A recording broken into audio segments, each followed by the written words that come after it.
ඔය දන්න නොදන්න ඕන සමීකරණයක් දිහා බලපු ගමන් අර්ථ දැක්වීම කියන්න පුළුවන්. ප්‍රවේගය සමානයි විස්ථාපනය බෙදීම කාලය. මේකේ මෙන්න මේ යට කොටස එකක් කරලා උඩ එක නිකම්ම කිව්වනම් අපිට සමීකරණයේ අර්ථය කියා ගන්න පුළුවන්. බලන්න යට එක එකක් කරන්න උඩ එක ගැලපෙන්න සිංහල දාලා නිකම්ම කියන්න.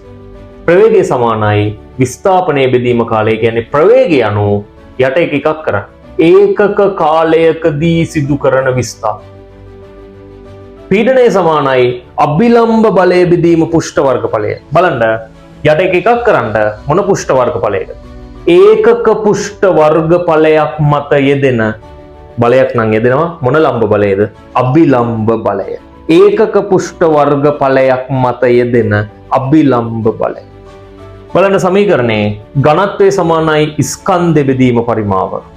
පරිමාව එකක් කරන්න ඒකක පරිමාවක ස්කන්ධයක් නම් තියෙනවා ස්කන්ධය. ඒකක පරිමාවක ස්කන්ධය. බලමු ඔක්කොම අර්ථ දැක්වීම ටික. මෙතන සංකේත වලිනුත් සමීකරණ තියෙනවා. v සමානයි s බෙදීම t එකක් කරන්න යට එක ඒකක කාලයකදී සිදු කරන විස්ථාපන. p සමානයි f බෙදීම a යට එක එකක් කරන්න ඒකක පුෂ්ඨ වර්ගඵලයක් මත යෙදෙන මොන ලම්බ බලය? අභිලම්බ බලය. ρ සමානයි m බෙදීම v යට එක එකක් කරන්න ඒකක පරිමාවක ස්කන්ධය. ඔයා කමෙන්ට් කරන්න සාන්ද්‍රණය සමානයි මූල ගණන බෙදීම පරිමාවේ අර්ථ දැක්වීම.